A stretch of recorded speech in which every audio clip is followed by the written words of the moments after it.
नमस्कार साथियों। तो जनपद कासगंज का 31वां जिला सम्मेलन ये कल से चालू है। आज इसका दूसरा दिन है। तो हमारे बीच में ये बहुत सारे किसान साथी अभी ये सुबह का नाश्ता करने के बाद यहाँ एकत्रित हुए हैं और हमारे बीच में मौजूद हैं उत्तर प्रदेश किसान सभा के प्रदेश अध्यक्ष जी। मैं इनसे बात करना चाहूँगा। नमस्कार। ये जो जिला सम्मेलन 31वां जो चल रहा है, तो किसान सभा के मुख्य उद्देश्य और यहाँ पे जो किसानों की लड़ाई लड़ी जा रही है, किसान सभा किस तरह से लड़ रही है? आज जो 31वां जिला सम्मेलन जो यहाँ आयोजित हो रहा है, ये 2 दिन का था। कल हमने आम सभा के माध्यम से आम जनता को, जो भी लोग आए थे, सबको ये बताया था किसान सभा की नीतियाँ क्या हैं, किस तरह से किसानों पे हमले हो रहे हैं और किसान सभा उन हमलों का किस तरह से जो मुकाबला करेगी। आज हम जो दूसरा दिन हमारा है, उसमें सारे डेलीगेट कल 3 साल की पिछली रिपोर्ट जो है कासगंज जिले में जो भी संघर्ष हुए हैं, जो भी समस्याएं हैं, उन पर एक रिपोर्ट जो है महामंत्री द्वारा, जो है जिले के मंत्री द्वारा प्रस्तुत की गई।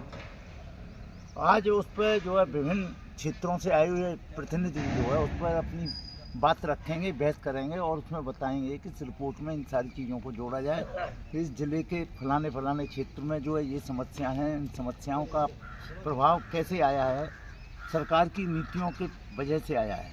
जैसे उदाहरण के स्वरूप में कि जो आज जो खाद की जो लाइन लग रही है, खाद का एक संकट, रासायनिक खाद का जो संकट पैदा हुआ है, उसका एक कारण ये है कि सरकार ने पिछले दिनों अपने 3 साल में लगातार 12,000, 14,000, 16,000 रुपया सब्सिडी जो है लगातार कम की है। उसकी वजह से खाद का संकट पैदा हुआ है। वो दुकानदारों का भी है, उसमें कुछ रोल अधिकारियों का भी रोल है, लेकिन मुख्य रूप से रोल जो है केंद्र सरकार का है।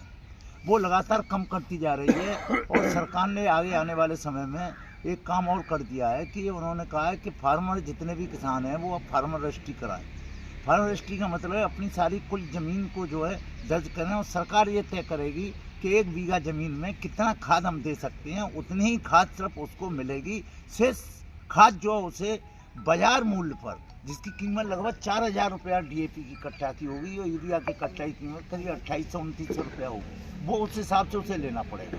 क्योंकि यहाँ पर आजकल किसान जो है बहुफसली फसल पैदा करने लगा है, 3-3 फसलें पैदा करता है और वो सिर्फ एक फसल के लिए हमें खाद देंगे, लेकिन सारा जो है हमें खाद जो है बाजार मूल्य पर लेना पड़ेगा। और आगे चल के जिस तरह से हमने देखा है गैस सब्सिडी के मामले में, गैस सब्सिडी जिस तरह से ख़त्म की गई, शुरुआत में 300-400 रुपया, 200 से 250 रुपया, अब जो है सिर्फ 11 रुपया रह गया है। इसी तरह से इस सब्सिडी को जो है ये ख़त्म धीरे धीरे कर देंगे तो ये एक असर आएगा, खेती की लागत जो है बहुत ज़्यादा बढ़ जाएगी। नंबर 2, दूसरे और भी असर है। बिजली के क्षेत्र में असर आ रहा है कि बिजली को प्राइवेट में देने जा रहे हैं और प्राइवेट में देने के बाद पूरा जनजीवन अस्त व्यस्त हो जाएगा। बच्चों की पढ़ाई प्रभावित होगी, घरों में जो रिश्तेदार आएंगे उनके लिए भी वो भारी पड़ जाएगा। इसके लिए कूलर चलाना पड़ेगा गर्मी के दिनों में, और मालूम पड़ा कि 50 रुपये की या 100 रुपये की बिजली फूकेगी तो लोग जो है कतराएंगे। घरों के अंदर जो सामाजिक रिश्ते हैं, बुजुर्ग लोग हैं, उनको जो है बाहर कर दिया जाएगा। आप बाहर जो है छप्पर में सो, हवा में सो, मच्छर भले ही काटें आपको, क्योंकि जो है पंखा चलेगा तो पैसा बहुत खर्च होगा। आदमियों की आमदनी सीमित होती जा रही है और जो है उसके खर्चे बढ़ते जा रहे हैं, और उसके बदले में किसान, अब आज हालत ये हो रहा है, मैं देख रहा हूँ किसान जो है पहले 3-4 महीने काम खेती में करता था, घर में एक आदमी काम करता था, पूरे घर सब लोग बैठ कर के खाते थे। आज स्थिति हो गई है कि किसान जो है सिर्फ 4 महीने नहीं, पूरे 12 के 12 महीने काम करता है और काम ही नहीं करता। अरे उसको तो दिन की ड्यूटी तो उसकी लगी हुई है खेती में काम करने की, रात को भी जो है आवारा पशुओं से छुटकारा पाने के लिए जो है वो रात को जो है इस दिसंबर की सर्दी में भी जो है वो जो है अपने जागता रहता है खेतों के ऊपर और देखता रहता है कि कोई पशु जो है उसकी फसल को नहीं उजाड़ जाए। तीसरी चीज़ ये हो गई है कि हिंदुस्तान की केंद्रीय सरकार ने एक और कर दिया है कि उन्होंने खुला मार्केट कर दिया है। खुला मार्केट का मतलब मंडी कानून ख़त्म कर रहे हैं। नतीजा ये आ रहा है आने वाले समय में कि जो है खेती जो है किसान का जो प्रोडक्शन है वो बहुत ही सस्ते दामों में बिकेगा। उसके लिए कहीं मंडियाँ नहीं मिलेंगी, हम कंपनियों की गिरफ्त में फंस जाएंगे और खाने वाले को माल बहुत महंगा मिलेगा। और उससे जो आम जनता की लूट होगी, कंपनियों का मुनाफा बढ़ेगा, इन सारे मुद्दों पर जो है ये बहस होगी। और ये भी मुद्दे होगी कि हम लोग इन चीज़ों से लड़ें कैसे।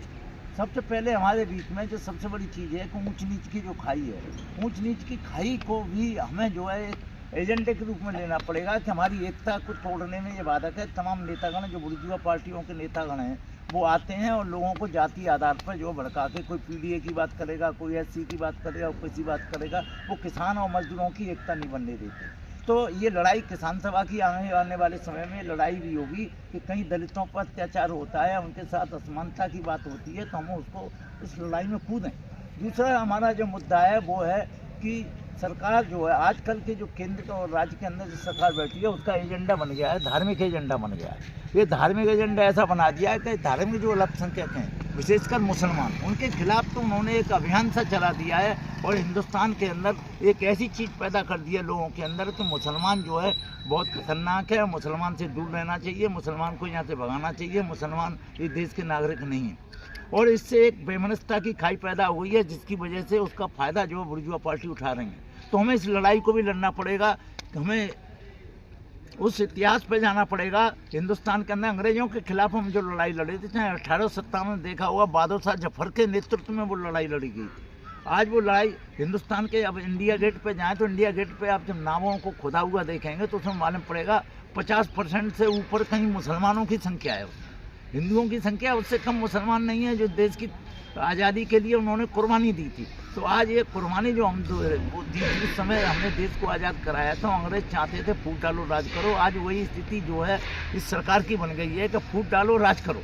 और यार ये यहीं तक नहीं जा रही है, दिल्ली के अंदर इन्होंने पिछड़े वर्ग के तमाम लोगों को, करीब 31 जातियों के लोगों को बुलाया जो बड़े बड़े धनाढ़ लोग थे, उनको राष्ट्रीय अध्यक्ष घोषित कर दिया। उनसे कह दिया अपने इलाकों में जाओ, अपनी बिरादरियों के सम्मेलन करो, उन सम्मेलनों में करके और सबको भाजपा के पीछे लामबंद करो। ये थी। और उन्होंने ये कर दिया कि ये तभी संभव होगा हर बिरादरी का एक कोई महापुरुष नाम के ले आइए, चाहे वो राजा के रूप में हो, चाहे जमींदार के रूप में हो, उसे लाइए।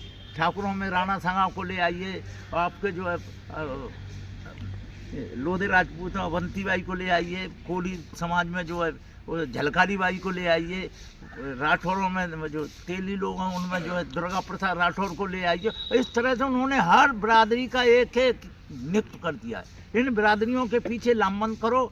और एक और कर दिया है कि आप ऐसे ही काम नहीं चलेगा, आप ब्याह शादियों में, सामूहिक शादियों में जाइए, उसमें कहिए हमारी बिरादरी के लोगों का हो रहा है, उसमें जमघट होता है, उसमें पर एक ही नारा दिया जाता है। वो ये आते, विभिन्न पार्टियों के लोग आते हैं और कहते हैं कि हमारी बिरादरी की ताकत तब बढ़ेगी जब हम वोट एक ही जगह डालें। तो इस तरह से जो है किसानों की एकता को लगातार तोड़ा जा रहा है। हमारे सामाजिक ताना बाना है, सामाजिक ताने बाने का भी इस्तेमाल कर रहे हैं किसानों की एकता तोड़ने के लिए, कंपनियों को मुनाफा बढ़ाने के लिए। तो ये लड़ाई हमारी बड़ी पेचीदा लड़ाई बन गई है। इसलिए हमारी लड़ाई ये भी है, धार्मिक अल्पसंख्यकों के खिलाफ कहीं हमला होता है तो किसान सभा बढ़ चढ़ करके उसमें हिस्सा ले। जाति आधार पर कोई बंटवारे की बात करता है उनसे साफ कर दीजिए कि ब्याह शादी में और जो है जब निमंत्रण करते हैं उसमें ये सब निमंत्रण चलते हैं। कोई हमारी बिरादरी का उसका चूल का निमंत्रण होगा, जो वैसा है तो उसका जो है एक एक का होता है, जैसे गाँव में चलते हैं। तो उसमें साफ है कि ये उसमें चलेगा, लेकिन राजनीति में नहीं चलेगा। तो ये किसानों को जगह जगह गांव-गांव जा कर के संगठन को हमें मजबूत बनाना है। और हमारा जो नारा है किसान सभा का, हर गांव में किसान सभा, हर किसान जो है किसान सभा में, ये जो नारा है वो तभी इसे सफल नहीं करेंगे तब तक जो है हम जो है इन सारी नीतियों से मुक्ति नहीं पा सकते और न हमारे जो है उससे खुशहाली का रास्ता आ सकता है।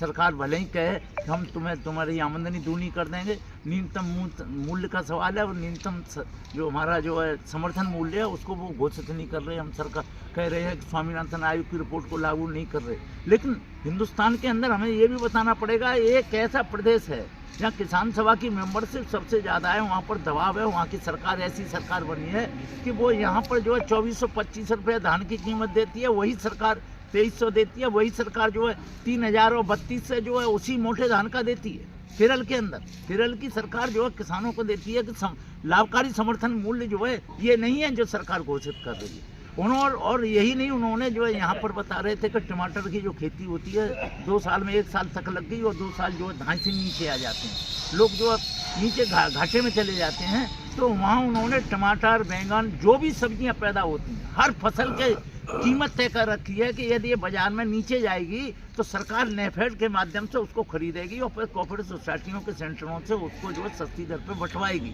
तो ये एक सिस्टम है आम जनता को उससे बचाने के लिए। तो वो सिस्टम जो है हिंदुस्तान के दूसरे राज्यों में भी हो सकता है। तो इसका केरल के मॉडल का प्रचार भी करेंगे और केरल सरकार पहली ऐसी सरकार बन गई है जिसने हिंदुस्तान के अंदर गरीबी बिल्कुल जड़मूल से ख़त्म कर दी। आम आदमी की रोज़मर्रा की समस्याएं हैं, जो मूलभूत जो चीज़ें हैं, बस ज़रूरत हैं, वो ज़रूरत वहाँ पर पूरी हो रही हैं। उन्होंने खेत मजदूर के लिए, किसान के लिए, मजदूर के लिए, सब के लिए फिक्स कर दिया है कि घाटे में नहीं जाएगा। इसलिए वहाँ पर आत्महत्या नहीं हो रही और वहाँ पर छुआछूत तो ऊंच नीच तो रही नहीं। उन्होंने तो सरकार ने तो यहाँ तक कर दिया, भले ही जो है वो खुद उनके नेता नहीं जाते हों मंदिरों मस्जिदों में, लेकिन उन्होंने मंदिरों में भी आरक्षण कर दिया। इतने लोग जो है अनुसूचित जाति के लोग पुजारी होंगे, इसमें इतने BC के पुजारी होंगे। जहाँ यहाँ पर जो है इटावा का आपने घटना देखी होगी कि कथावाचक था यादव, तो मालूम पड़ा कि उसकी पिटाई कर दी, उसका मुंडन कर दिया। ऐसी स्थिति केरल के अंदर नहीं है। तो केरल एक ऐसा राज्य इसलिए बना है, खुशहाल राज्य इसलिए बना है देश के अंदर सबसे बड़ा,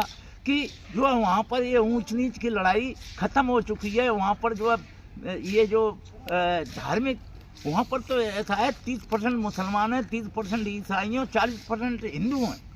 ऐसे राज्य में जो है वहाँ पर एकता बना करके वहाँ पर सारे लोगों की समस्याओं को दूर किया गया। तो ये हमारे यहाँ पर भी होना, ये विकल्प के रूप में बताना पड़ेगा तभी ये। और मैं समझता हूँ कि आज जो बहस होगी और बहस के बाद जो आगे के काम तय किए जाएंगे, उन आगे कामों में किसान सभा इन सारे मुद्दों को लेकर के जो है गांव-गांव में किसान सभा के संगठन को बनाने की कोशिश करेगी। इसी के लिए चुनाव होगा, अध्यक्ष, मंत्री और जो कार्यकारिणी चुनी जाएगी, कौंसिल चुनी जाएगी, उसमें ऐसे साथी आएंगे जो साथी जो है आगे चल करके जो है किसान सभा के संगठन को तेज़ी से बढ़ाएंगे। धन्यवाद साथी।